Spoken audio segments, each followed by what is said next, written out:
Start कर रहे हैं।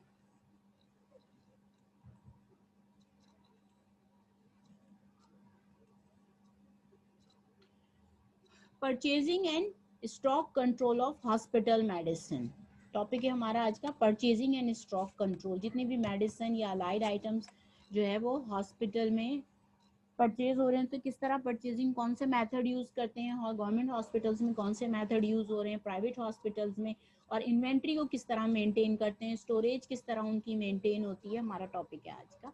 Purchasing of hospital medicine. Purchasing means to obtain an item by paying money, यानी simple purchasing. आप लोगों को भी पता है कोई भी चीज़ आप जब परचेज करने जाते हैं तो आप जो है उस जितना भी उसका अमाउंट होता है वो पे करते हैं और फिर वो चीज़, तो इसे हम परचेजिंग कहते हैं। Purchasing and control is a main function of hospital pharmacist. A successful hospital pharmacy is very much dependent on effective purchase and inventory control of pharmaceuticals. ये कह रहे हैं कि हॉस्पिटल फार्मासिस्ट का जो मेन फंक्शन है वो परचेजिंग यानी procurement of medicine and allied items and इसके इन्वेंट्री मेंटेनेंस है। और ये कह रहे हैं मेजॉरिटी जितने भी हॉस्पिटल्स में वो हॉस्पिटल फार्मेसी उसी वक्त सक्सेसफुल होता है जब वहाँ पर इफेक्टिव परचेजिंग हो रही हो, यानी at the time of requirement चीज़ें अवेलेबल हों जो भी मेडिसिन या अलाइड आइटम्स है, और उनकी इन्वेंट्री को जो है अकॉर्डिंग टू डिमांड उसे सप्लाई को मेंटेन किया जाए। ठीक है। 4 strategic objectives of pharmaceutical procurement, यानी मेन ऑब्जेक्टिव जो है फार्मास्यूटिकल प्रोक्योरमेंट में हमारे पास 4 चीज़ें आ रही हैं। Procure the most cost effective drugs in the right quantities, यानी कॉस्ट जो आप मेडिसिन या लाइट आइटम जो फार्मास्यूटिकल्स हम परचेज कर रहे हैं, एक तो वो कॉस्ट इफेक्टिव होने चाहिए, लेकिन कॉस्ट इफेक्टिव होने के साथ हम क्वालिटी पे कॉम्प्रोमाइज़ नहीं करते। ऐसा नहीं हो कि हम लो क्वालिटी चीज़ जो है वो हम कम पैसों में हम परचेज कर लें, तो हम क्वालिटी पे कभी भी कॉम्प्रोमाइज़ नहीं करेंगे, लेकिन कोशिश करेंगे कॉस्ट इफेक्टिव ड्रग्स हो और इन राइट क्वांटिटीज़, यानी जितनी उसकी डिमांड हो, सप्लाई और डिमांड में बैलेंस रखते हुए वो चीज़ हम परचेज करेंगे। ठीक है।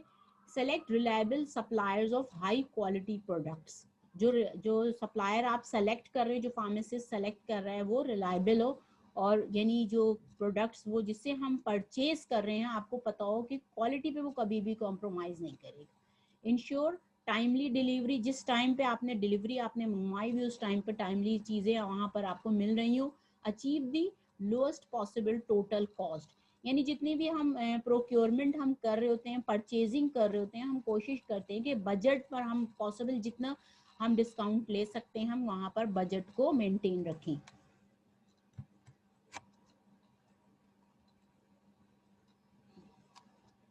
सिलेक्शन ऑफ ड्रग आइटम, सबसे पहला जो हमारा ऑब्जेक्टिव था वो selection of drug item procurement में। The selection of pharmaceuticals and allied items is basic and important function of hospital pharmacist. ये कह रहे हैं कि सिलेक्शन जो हम करते हैं फार्मास्यूटिकल्स या अलाइड आइटम्स का, वो सबसे मेन इंपॉर्टेंट फंक्शन है हॉस्पिटल फार्मासिस्ट का, यानी it is the responsibility of hospital pharmacist. A hospital pharmacy is at a better position for making decisions related to products, quantities required, product specification and source of supply. यानी hospital pharmacist को जब hospital pharmacy में appoint किया जाता है तो वो क्योंकि उसके पास एक बैकग्राउंड होता है मेडिसिन से रिलेटेड, उसके पास नॉलेज होती है, तो वो जो डिसीजंस लेगा कि क्या सप्लाई एंड डिमांड में जो बैलेंस उसे रखना है, कितनी परचेजिंग करनी चाहिए, उन प्रोडक्ट्स की स्पेसिफिकेशन क्या होनी चाहिए, और सोर्स ऑफ सप्लाई यानी किस मैन्युफैक्चरर से वो परचेजिंग करे।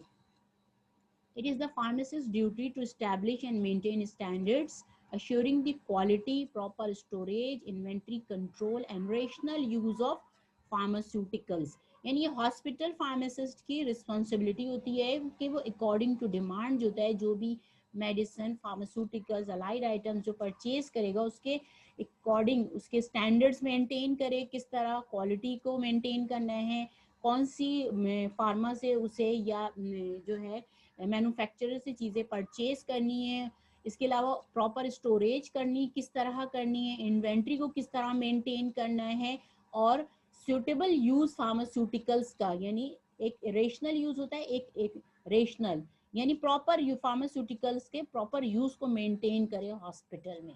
जितने भी, क्योंकि जितने भी फार्मेसी में प्रिस्क्रिप्शन आ रहे होते हैं सब इवेलुएट कौन करता है, जो हॉस्पिटल फार्मासिस्ट होता है. Although purchasing done by purchase department, but setting of quality standards specifications requires professionals knowledge and judgment must be performed by pharmacist. ये कह रहे हैं कि अगर परचेजिंग जो है, आगे आप पढ़ेंगे कि परचेजिंग जो होती है वो 2 डिफरेंट मेथड के थ्रू हो रही होती है. या तो जो परचेज डिपार्टमेंट वो परचेज कर रहा होता है, जो उसका परचेजिंग एजेंट है, या हॉस्पिटल फार्मासिस्ट की रिस्पॉन्सिबिलिटी होती है परचेजिंग. ये कह रहे हैं कि परचेजिंग अगर जो है वो परचेज डिपार्टमेंट का परचेज एजेंट के थ्रू हो रहा होता है, लेकिन तब भी जो स्टैंडर्ड्स, क्वालिटी के अकॉर्डिंग जो स्टैंडर्ड्स मेंटेन करने हैं, स्पेसिफिकेशन जो रिक्वायर होती है, उसके लिए प्रोफेशनल नॉलेज और जजमेंट की जरूरत होती है. इसलिए हम कहते हैं कि pharmacist is the best person to maintain the standards and specification for the procurement of pharmaceuticals and allied items. Updated formulary must be present in the hospital for prescribing medicines. और जितनी भी फॉर्मुलरी जो hospitals में मौजूद होती है, वो चाहे प्राइवेट हॉस्पिटल्स हो या गवर्नमेंट हॉस्पिटल्स हो, वो formulary time to time maintain होनी चाहिए, जो ड्रग वहाँ पर प्रिस्क्राइब हो रही है हॉस्पिटल में. अच्छा, ये बताएं कि गवर्नमेंट हॉस्पिटल में कौन सी फॉर्मुलरी को फॉलो कर रहे होते हैं. और क्योंकि आप आप जो है हॉस्पिटल फार्मेसी का कोर्स पढ़कर आए हुए हैं बेटा, एमन आप बताइए गवर्नमेंट हॉस्पिटल में किन फॉर्मुलरी को फॉलो करते हैं जी. एमन, बाद आप बताएं. मैम इसका आइडिया नहीं है. I think national formulary. Very good ji, बिल्कुल. ये इसमें आइडिया की बात ही नहीं है, ये तो 100% है कि जो गवर्नमेंट हॉस्पिटल हमारे पास होते हैं उसमें जो है हम जो नेशनल फॉर्मुलरी हो, जो अब आपकी पाकिस्तान की जो फॉर्मुलरी होगी उसको फॉलो कर रहे होते हैं. उसके अकॉर्डिंग मेडिसिन आप परचेज करते हैं और प्रिस्क्राइब करते हैं जो ड्रग्स उस फॉर्मुलरी में मौजूद होती है. और जो प्राइवेट हॉस्पिटल्स होते हैं जी, रिदा आप बताइए प्राइवेट हॉस्पिटल्स में किन फॉर्मुलरी को फॉलो कर रहे होते हैं जी. अस्मा आप बताइए, अस्मा सहर, प्राइवेट हॉस्पिटल्स में किन फॉर्मुलरी. बेटा आप तो एक कोर्स पढ़कर आए हुए हैं ना, फॉर्मुलरी, फार्माकोपिया सब पढ़ा होगा ना, आपके टाइप्स आपने पढ़ी हुई होगी फॉर्मुलरी की जी. रिदा नहीं पता आप लोगों को प्राइवेट हॉस्पिटल्स में कौन सी फॉर्मुलरी फॉलो कर रहे होते हैं. एमन, मैम वो शायद अपनी फॉर्मूलरी बनाते हैं. जो हॉस्पिटल फॉर्मुलरी होती है, देखें फॉर्मुलरी को हम कहते हैं, हमारे पास इंटरनेशनल फॉर्मुलरी है, ठीक है, इसके अलावा नेशनल फॉर्मुलरी है एंड हॉस्पिटल फॉर्मुलरी. जो प्राइवेट हॉस्पिटल्स होते हैं वो अपनी फॉर्मुलरी, जो वहाँ पे जो डॉक्टर्स मौजूद होते हैं, जो फिजिशियन, जो कंसल्टेंट होते हैं, वो जो प्रिस्क्राइब कर रहे होते हैं उसको वो कंपाइल करके फॉर्मुलरी बनाते हैं हॉस्पिटल की. तो जो प्राइवेट हॉस्पिटल्स होते हैं वो अपनी, जो उनकी अपनी फॉर्मुलरी होती है हॉस्पिटल की, उसको फॉलो कर रहे होते हैं. अच्छा ये बताएं open ended and close ended formulary क्या होती है जी. कौन बताएगा, पढ़कर आए हुए बेटा फॉर्मुलरी, पढ़ा है नहीं पढ़ा है तुम लोगों ने लास्ट सेमेस्टर में. जी मैम पढ़ा है. पढ़ा है तो फिर बताइए. ओपन एंड क्लोज फॉर्मुलरी होती है ना, ओपन फॉर्मुलरी क्या होती है, क्लोज फॉर्मुलरी क्या होती है, नहीं पता. फॉर्मुलरी तो ओपन एंडेड नहीं याद आ रही, सर्वे याद आ रहा है, ओपन और क्लोज. अच्छा इसका मतलब है मुझे थोड़ा तुम लोगों को फॉर्मुलरी थोड़ा सा मैं देखूंगी, अगर मेरे पास कुछ मटेरियल हुआ तो मैं फॉर्मुलरी शेयर कर लूंगी. क्योंकि बेटा देखो फॉर्मुलरी और फार्माकोपिया हॉस्पिटल से रिलेटेड है, ये तो तुम्हें आना चाहिए कि अगर बाय चांस कोई ऐसा आपके पास ऑब्जेक्टिव आ गया फॉर्मुलरी से वहाँ पे, तो फिर तुम लोग नहीं कर पाओगे उसे. ठीक है, चलो आगे चलते हैं. मैम क्लोज फॉर्मुलरी में लिमिटेड मेडिकेशंस होती हैं, ओपन में जो है ज्यादा मेडिकेशंस की लिस्ट होती है. क्या मतलब जो क्लोज फॉर्मुलरी होती है उसके अंदर जो लिस्ट होती है मेडिकेशंस की वो लिमिटेड होती है, और जो ओपन होती है उसमें वाइड रेंज ऑफ मेडिकेशंस होती हैं. नहीं नहीं वो तो आप पे डिपेंड करता है कि आप जो है, अगर आप पे डिपेंड कर रहा है हॉस्पिटल बेटा कितना बड़ा है, कितने आपके पास डिपार्टमेंट्स मौजूद है, उसके हिसाब से नंबर ऑफ मेडिसिन बढ़ती जाएंगी ना। फिर आपकी मैन्युफैक्चरिंग कौन कौन सी हो रही है, उन मैन्युफैक्चरिंग में जो है, जो अगर डिपार्टमेंट कौन कौन से हैं, इन पेशेंट आउट पेशेंट में, फिर इन पेशेंट में आपके पास कितने डिपार्टमेंट्स, क्या आपके पास सर्जरी भी मौजूद है, क्या आपके पास ऑर्थोपेडिक मौजूद है, मेडिसिन तो हर जगह ही मौजूद होता है, ठीक है, क्या ईएनटी डिपार्टमेंट, तो इसके हिसाब से आपकी फॉर्मुलरी बढ़ती जाती है ना।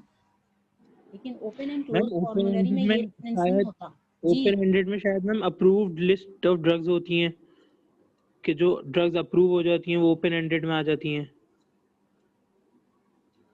नहीं नहीं नहीं नहीं, नहीं अब मैम इसके मे लिए बी ओपन एंडेड में आप जो है वो लाइक आप खुद से जो है वो ड्रग्स ऐड भी कर सकते हो और उससे निकाल भी हाँ सकते हो। वेरी गुड जी। ओपन एंडेड में देखो, क्लोज फॉर्मुलरी में ये होता है कि हॉस्पिटल की, हर हॉस्पिटल की अपनी एक पॉलिसी होती है, ठीक है। तो जो ओपन एंडेड होती है उसका मतलब ये होता है कि बाय चांस इमरजेंसी में, किसी भी सिचुएशन में, अगर आपके पास कोई ऐसी मेडिसिन है जो आपकी फॉर्मुलरी में मौजूद नहीं है, ठीक है, तो आप उसे प्रिस्क्राइब कर सकते हैं।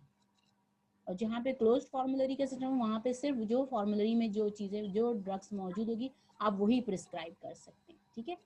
चलिए आगे चलते हैं। Purchasing method, following purchasing methods utilized by hospital: direct purchase from manufacturer और wholesaler, bid from either manufacturer और wholesaler, purchase from local retail pharmacy and contract purchase.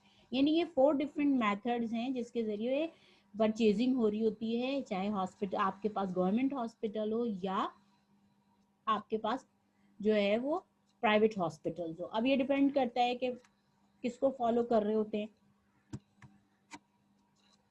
Direct purchase from manufacturer और wholesaler, this type of purchase is not with any discount and is not usual. ये कह रहे हैं direct purchase जो आप कर रहे होते हैं होलसेलर से, उसमें एज सच कोई बहुत ज़्यादा जो होता है, क्योंकि नॉर्मली वो इतना कम अमाउंट में आपको दे रहे होते हैं फार्मास्यूटिकल्स या मेडिसिन या अलाइड आइटम्स ऑलरेडी। वो तो आपको पता है कि होलसेल और रिटेल की जब हम प्राइसेस देखते हैं तो ऑलरेडी उनके जो होते हैं ना प्राइसेस कम होते हैं।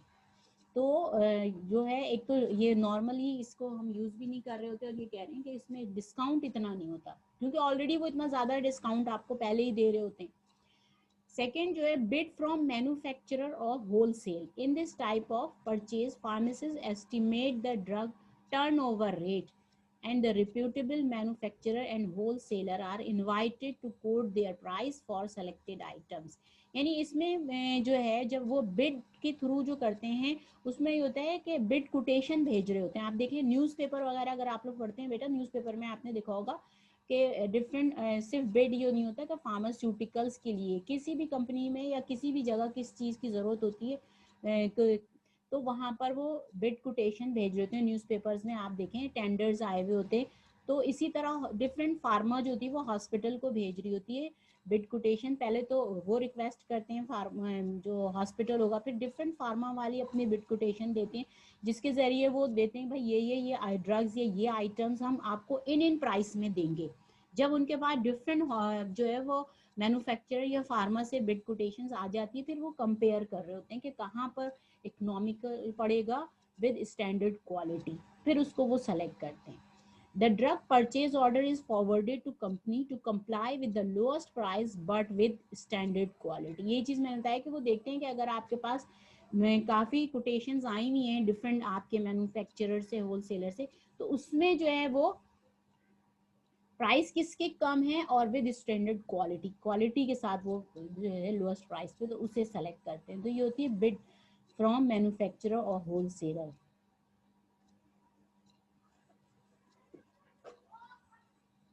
Purchase from local retail pharmacy, this method of purchase is very costly and is utilized in emergency condition। यानी डायरेक्ट जो रिटेल फार्मेसी से जो परचेज होती है, अगर हम हॉस्पिटल की हम बात करते हैं, नॉर्मली रिटेल में तो इंडिविजुअली तो आप भी जा रहे होते हैं, हम भी जा रहे होते हैं, लेकिन अगर हम हॉस्पिटल की बात कर रहे होते हैं, वो कहते हैं कि बहुत कॉस्टली होता है और ये बहुत जो कोई अगर कोई इमरजेंसी कंडीशन आ गई, कोई ऐसा इमरजेंसी पेशेंट आ गया और मेडिसिन मौजूद नहीं है या मेडिसिन के अलावा कोई भी अलाइड आइटम्स की ज़रूरत पड़ रही है, वो अगर मौजूद नहीं है उस वक्त, तो फिर रिटेल फार्मेसी से परचेज की जाती है। ठीक है, उसके बाद हमारे पास आ रहा है contract purchase. Contract purchase arrangement done with wholesaler, manufacturer और with a company for hospital supply. यानी हॉस्पिटल के लिए एक कॉन्ट्रैक्ट आपने बना लिया होता है हॉस्पिटल का, और जो मैन्युफैक्चरर होता है या होलसेलर या जो भी फार्मा है, उसके एक टाइम पीरियड के लिए उन्हें कॉन्ट्रैक्ट परचेज किया हुआ होता है, रिटर्न में उनका कॉन्ट्रैक्ट होता है। This system is known as prime vendor system. इसको जो है वो प्राइम वेंडर सिस्टम भी कहते हैं। Under this system medicine and allied items supply to hospital on whenever needed basis for a specified period of time. यानी उनका जो कॉन्ट्रैक्ट होता है वो एक स्पेसिफाइड पीरियड ऑफ टाइम के लिए होता है। वो 6 मंथ का भी हो सकता है, 1 ईयर का भी हो सकता है, 2 ईयर का भी, वो डिपेंड करता है जो कॉन्ट्रैक्ट उन्होंने बनाया है परचेज का वो कितने, और वो व्हेन एवर नीडेड बेसिस पर वो सप्लाई करेंगे। अगर उस कॉन्ट्रैक्ट पीरियड में जिस टाइम पे भी हॉस्पिटल को जरूरत पड़ेगी जिस आइटम की भी, वो उसे प्रोवाइड करेंगे। ये एक कॉन्ट्रैक्ट परचेज है। तो ये हमारे पास जो है परचेजिंग में बेटा 4 डिफरेंट मेथड्स आ गए हमारे पास। ठीक है, एक हमारा था direct purchase from manufacture wholesale. कह रहे हैं कि डायरेक्ट परचेज बहुत ही कम होती है, क्योंकि उसमें जो होता है कि आपको डिस्काउंट वगैरह देखें तो वो बहुत कम आ रहा होता है, बल्कि मैन्युफैक्चर होलसेल से डायरेक्ट परचेज के बजाय जो बिड कोटेशन के थ्रू परचेजिंग हो रही होती है। ठीक है, थर्ड जो था हमारे पास purchase from local retail pharmacy. यहाँ से भी कह रहे हैं परचेजिंग हॉस्पिटल फार्मेसी जो है वो बहुत ही कम करता है, क्योंकि कॉस्टली होता है, और अगर कोई इमरजेंसी सिचुएशन, इमरजेंसी कंडीशन आ जाए, उस सूरत में वहाँ से वो परचेजिंग कर रहे होते हैं। लास्ट जो था हमारे पास कॉन्ट्रैक्ट परचेज है। कॉन्ट्रैक्ट परचेज उन्होंने कहा एक टाइम इंटरवल के लिए कॉन्ट्रैक्ट कर लेता है हॉस्पिटल और जो भी मैन्युफैक्चरर है, होलसेलर या जो भी फार्मा है, और उस कॉन्ट्रैक्ट टाइम के दौरान जितनी भी व्हेन एवर नीडेड बेसिस पर वो चीजें सप्लाई कर रहे होते हैं हॉस्पिटल को। The private hospitals use single or multiple procedures for purchasing of drugs. The small volume purchase in government hospital is done by adopting bidding purchase and the routine purchase by medical store depot। ये कह रहे हैं private hospitals की मर्जी होती है, वो जो उनको इजीली पड़ता है, जो उनको जो है कॉस्ट इफेक्टिव पड़ता है, वहाँ से वो परचेज कर रहे होते हैं, ये डिपेंड करता है। लेकिन गवर्नमेंट हॉस्पिटल्स की अगर हम बात करें तो ये कह रहे हैं इनके यहाँ बिडिंग परचेज के थ्रू होती है, स्मॉल परचेजिंग, और जो रूटीन उनका जो अपना मेडिकल स्टोर डिपोट जहाँ पे उन्होंने परचेज करके चीज़ें डिपोट की हुई होती हैं, वहाँ से परचेजिंग होती है। अब परचेजिंग अथॉरिटी की बात करते हैं हम। परचेजिंग के डिफरेंट मेथड्स हमने डिस्कस कर लिए। देन परचेजिंग अथॉरिटी कौन कौन परचेज कर रहा होता है फार्मास्यूटिकल्स और अलाइड आइटम्स को। इसमें हमारे पास आ रहा है centralised purchase and purchase by hospital pharmacist.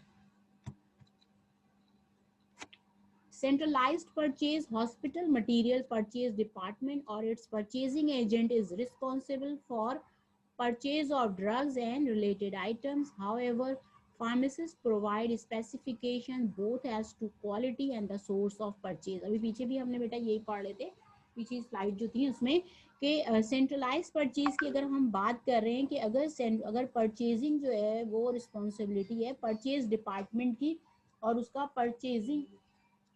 Purchasing agent जो है परचेज कर रहा है, लेकिन हर सूरत में जो स्पेसिफिकेशन होगी ड्रग से रिलेटेड, अलाइड आइटम से रिलेटेड जितनी भी स्पेसिफिकेशन है और सोर्स ऑफ परचेज है, वो कौन प्रोवाइड करेगा? वो हॉस्पिटल फार्मासिस्ट की जिम्मेदारी होगी, उसकी रिस्पॉन्सिबिलिटी होती है।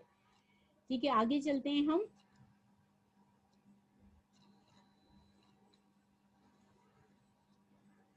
Purchase by hospital pharmacist, the other system is purchase of drugs and allied items by the pharmacist, since pharmacist has the responsibility of compounding, dispensing and manufacturing of drugs used in hospitals. He should also have the justification to specify the drugs to be purchased। ये कह रहे हैं कि second अगर method हम देखते हैं, hospital pharmacist is responsible for purchasing of medicine and allied items. और क्योंकि कह रहे हैं कि एक तो जो हमारे पास फार्मेसिस्ट जो हॉस्पिटल फार्मेसी में हमने अपॉइंट किया हुआ होता है, उसके पास एक बैकग्राउंड मौजूद होता है, क्योंकि आपकी जो डिग्री होती है वो doctor pharmacy is the custodian of drugs हम कहते हैं। ठीक है, कि आपके पास एक बेसिक नॉलेज मौजूद होती है, आपके पास बैकग्राउंड मौजूद होता है ड्रग्स का। इसके अलावा हॉस्पिटल में जो कंपाउंडिंग, डिस्पेंसिंग और मैन्युफैक्चरिंग हो रही होती है वो सब जो है किसके अंडर हो रही होती है, वो हॉस्पिटल फार्मेसिस्ट रिस्पॉन्सिबल होता है इन तमाम चीज़ों की। इसलिए कह रहे हैं कि ये जस्टिफाई करता है कि ड्रग्स से रिलेटेड और परचेजिंग से रिलेटेड जितनी भी स्पेसिफिकेशन होगी, जितने स्टैंडर्ड्स होंगे, वो कौन बनाता है और कौन प्रोवाइड करता है, हॉस्पिटल फार्मेसिस्ट। अब ड्रग स्टोरेज की बात करते हैं। सबसे पहले तो आपके पास परचेजिंग हो गई, परचेजिंग के डिफरेंट मेथड्स हो गए, परचेजिंग अथॉरिटी हो गई, देन ड्रग स्टोरेज।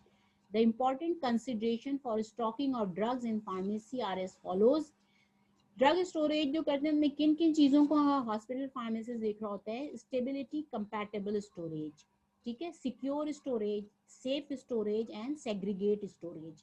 यानी जहाँ पे भी स्टोर की जा रही हैं मेडिसिन और अलाइड आइटम्स, वो टेम्परेचर के अकॉर्डिंग होना चाहिए। जितने टेम्परेचर पर, ऐसा ना हो कि इंसुलिन को जो है वो हम कहते हैं कि आप फ्रिज में रख रहे होते हो, ठीक है ना, रूम टेम्परेचर पर नहीं रखते, बिलो रूम टेम्परेचर आप उसे स्टोर कर रहे होते हैं।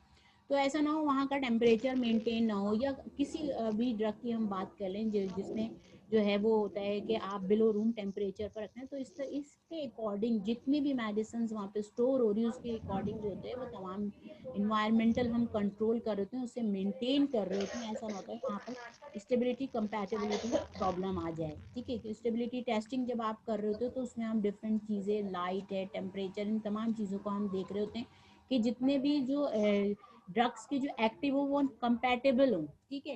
लेकिन एक सिक्योर स्टोरेज होनी चाहिए, सेफ स्टोरेज होनी चाहिए। वहां से ऐसा ना हो कि जो क्वांटिटी आपने रखी है वो जो है वो जब ऑडिट अगर आप कर रहे हैं, अगर आप 3 मंथ्स के बाद पता चला कि वो क्वांटिटी वहां पे कम है, तो सिक्योर और सेफ होनी चाहिए। लास्ट में ये कह रहे हैं सेग्रीगेट स्टोरेज होनी चाहिए। सेग्रीगेट कर दें आप डिफरेंट पोर्शंस में, कि जैसे आप अगर आप स्टोर कर रहे हैं तो सेग्रीगेशन हो जानी चाहिए। आप उसमें अगर स्ट्राइल प्रोडक्ट्स है उसको सेपरेट कर दें, नॉन स्ट्राइल है उसको सेपरेट कर दें। इसके अलावा सेग्रीगेशन थेराप्यूटिकली भी हो सकती है कि आपने थेराप्यूटिकली डिफरेंट ग्रुप बना लिए हैं, अल्फ़ाबेटिकल जो है सेग्रीगेशन कर सकते हैं। तो ये आपके पास ड्रग स्टोरेज में आ जाएगी। स्टोर रूम अरेंजमेंट मौजूद होना चाहिए। ड्रग्स में भी स्टॉक्ड इन अल्फाबेटिकल ऑर्डर और according to the code number sequence separating the different store room arrangement ही कह रहे होना चाहिए वहां पर। ड्रग्स को जब आप स्टोर कर रहे हैं, वही चीज जो मैंने बताई कि अगर थेराप्यूटिकली आप कर रहे हैं उसको थेराप्यूटिक ग्रुप के हिसाब से स्टोर करें, इस तरह करें अल्फाबेटिकल ऑर्डर में, ताकि आपका एक्सेस इजी हो, at the time of requirement आप इजीली वो आप जो है वो सप्लाई कर सकें। लाइट लग रहा आज भी नहीं आई, मोबाइल का चार्ज होता है। मोटा तार लग रहा वो पता ji, there are different identification techniques include segregation के लिए या उसकी आइडेंटिफिकेशन के लिए जो ड्रग स्टोर कर रहे हैं वो कह रहे हैं हमारे पास डिफरेंट टेक्निक्स मौजूद होती है।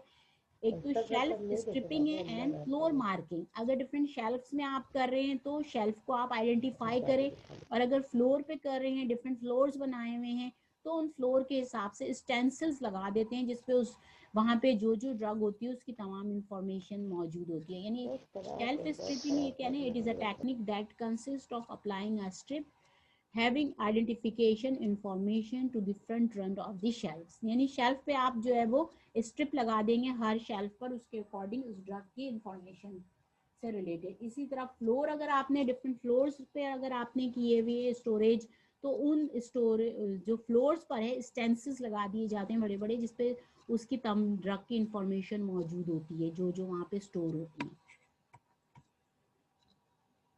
Stock control. Suitable stock control is very important whenever medications are kept, whether in general storage, in main pharmacy, satellite pharmacies, nursing unit, patient care area, emergency room, operating room, recovery room, etc. ये कह रहे हैं कि आपका जो stock आप control कर रहे हैं, जो स्टॉक आप रख रहे हैं, वो चाहे मेन फार्मेसी में रखें, सैटेलाइट में मौजूद हो, nursing according to patient requirement, जहाँ जहाँ आप जो है स्टॉक हम उसका रख रहे होते हैं उस ड्रग का, उस स्टॉक को हमें मेंटेन करना चाहिए proper.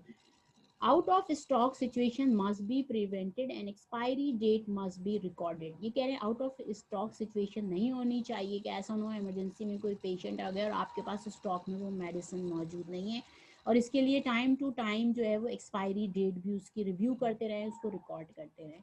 A method to detect and properly dispose of outdated, degraded, recall, obsolete drugs. आपके पास प्रॉपर मेथड मौजूद होने चाहिए जिसके थ्रू आप जो आउटडेटेड ड्रग्स जो डिग्रेड हो जाती हैं या रिकॉल कर ली जाती हैं मार्केट से, या ऑब्सोलीट ड्रग्स जो कि नहीं प्रिस्क्राइब हो, इसकी जगह तमाम आपके पास मेथड मौजूद होने चाहिए। And supplied must be established. This can be achieved by periodic audits of all medication storage area। और इन तमाम चीज़ों को आप किस तरह मेंटेन कर सकते हैं, किस तरह स्टॉक को मेंटेन कर सकते हैं इन्वेंट्री की डिफरेंट यूनिट्स में, किस तरह जो आपके पास आउटडेटेड या डिग्रेडेड जो मेडिसिन मौजूद होती हैं जो रिकॉल हो जाती हैं किस तरह डिस्पोज ऑफ करना है, इसके तमाम मेथड्स मौजूद होने चाहिए। और ये तमाम चीज़ें प्रॉपरली कैसे हो सकती हैं कि हमें पीरियोडिक ऑडिट जो हॉस्पिटल फार्मासिस्ट है उसको चाहिए कि जो मेडिकेशन स्टोरेज एरिया है उसका पीरियोडिक ऑडिट करे।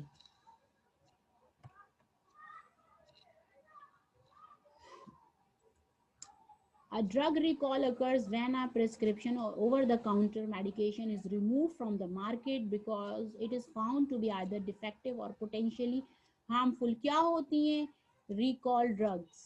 जी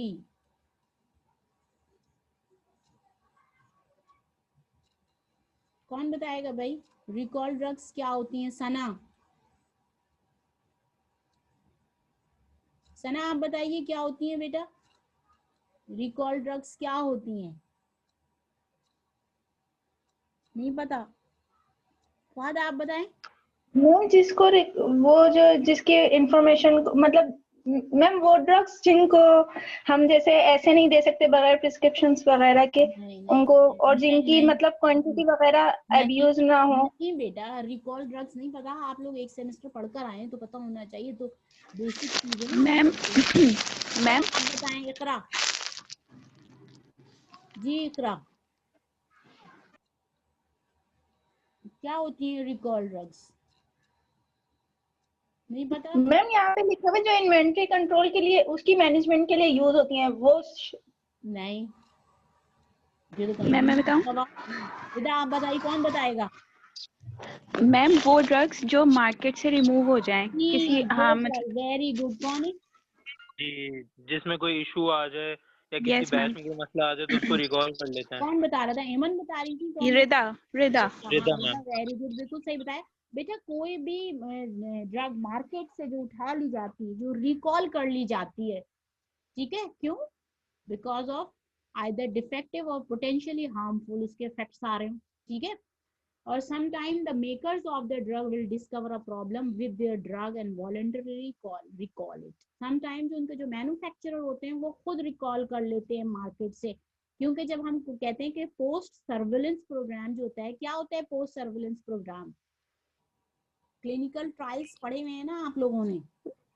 मैम जब हम ड्रग को मार्केट कर देते हैं तो उसके बारे में उसको मॉनिटर करते हैं उसके इफेक्ट्स को करते हैं, उसके बाद पोस्ट सर्विलेंस प्रोग्राम होता है, मॉनिटर करते रहते हैं। तो सम टाइम ऐसे साइड इफेक्ट्स आ रहे होते हैं बेटा जिसकी वजह से वो ड्रग रिकॉल कर ली जाती है मार्केट से, ठीक है। जैसे मिनॉक्सिडिल की अगर आप बात करें, जो मिनॉक्सिडिल जो है हेयर ग्रोथ के लिए आजकल हम यूज कर रहे थे, हमारे पास स्प्रे में मौजूद है वो।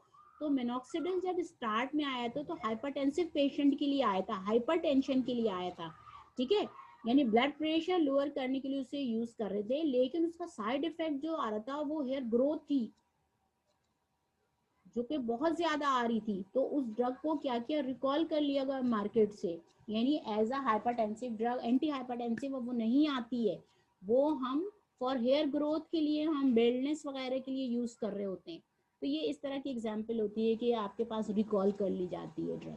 या कुछ ड्रग ऐसी जिसके साइड इफेक्ट बहुत ही ज्यादा हार्मफुल आ रहे होते हैं थेराप्यूटिक इफेक्ट के बजाय, जब वो एक मैक्सिमम पॉपुलेशन पे यूज होती है तो बहुत से ऐसे इफेक्ट होते हैं जो कि आपके पास फर्स्ट सेकंड और थर्ड आपका जो क्लिनिकल ट्रायल होते हैं उसमें नहीं आते, वो पोस्ट सर्विलेंस प्रोग्राम में आ रहे होते हैं, तो रिकॉल कर ली जाती है। तो इसे हम कहते हैं रिकॉल ड्रग्स, ठीक है। Records, a suitable record Keeping system must be designed and maintained. These records are required for management, inventory control, assessment of departmental process and sometimes for legal purpose. ये कह रहे हैं कि जितने भी आप जो है परचेजिंग कर रहे हैं, जो डिफरेंट मेथड हैं परचेजिंग के, स्टोरेज कर रहे हैं ड्रग के, इसके अलावा जो स्टोरेज जो आप करेंगे, जिन मेथड से आप, इन तमाम चीज़ों का आपके पास रिकॉर्ड मौजूद होना चाहिए।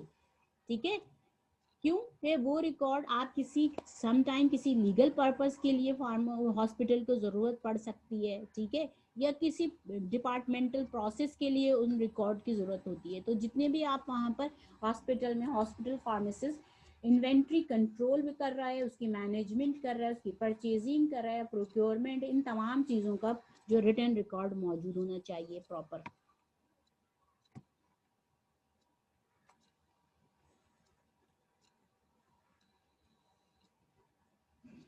Among the records needed in drug distribution and control system are, किन records को हम maintain कर रहे होते हैं proper? Purchase and inventory records, control substances inventory and dispensing, control substances की inventory को भी अलग से आपको maintain करना है, कब कब dispense हुई है, कितनी dispense हुई है, इसे maintain करना है। Records of मेडिकेशन ऑर्डर्स, कितने मेडिकेशन जो ऑर्डर्स हैं वो डिस्पेंस हुए, manufacturing and packaging, production records, इन तमाम रिकॉर्ड्स को मेंटेन करना है। ठीक है, यहाँ पर बेटा हमारा आज का लेक्चर जो है वो वाइंड अप हो गया है। ठीक है, आज जो आपका टॉपिक था वो मैं purchasing and stock control of hospital medicine, इसमें आपने परचेजिंग पढ़ ली, परचेजिंग क्या होती है, उसके ऑब्जेक्टिव्स क्या हैं, परचेजिंग प्रोसीजर कौन कौन से हैं, किन किन फैक्टर्स को हम परचेजिंग प्रोसीजर्स में हम देख रहे होते हैं, कौन कौन से फैक्टर्स हैं। ठीक है, सिलेक्शन ऑफ ड्रग आइटम्स आप किस तरह कर रहे होते हैं, उसके बाद परचेजिंग मेथड कौन कौन से हैं, हॉस्पिटल, अगर हम हॉस्पिटल की बात करें, गवर्नमेंट हॉस्पिटल किन मेथड को फॉलो करता है, प्राइवेट हॉस्पिटल्स किन मेथड को फॉलो कर रहे होते हैं, ये 4 डिफरेंट मेथड्स आपने पढ़ लिए। परचेजिंग अथॉरिटी कौन कौन सी होती है हॉस्पिटल में, आपके पास 2 डिफरेंट टाइप्स की परचेजिंग अथॉरिटी आपने पढ़ ली। सेंट्रलाइज परचेज क्या है, परचेज बाय हॉस्पिटल फार्मेसिस्ट, इसको हमने डिस्कस कर लिया। ड्रग स्टोरेज क्या होती है, किन किन चीज़ों को ड्यूरिंग ड्रग स्टोरेज हम हॉस्पिटल फार्मेसिस्ट फॉलो कर रहा होता है, किन स्टैंडर्ड्स को मेंटेन कर रहा होता है। स्टोर रूम अरेंजमेंट्स जो होती है वो,